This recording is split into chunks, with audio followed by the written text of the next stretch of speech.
Võrstile kallutamiseks.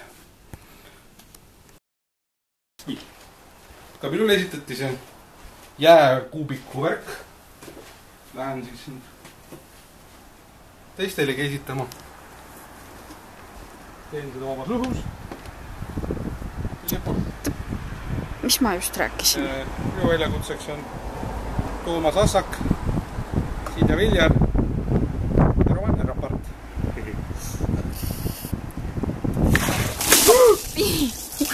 Hull!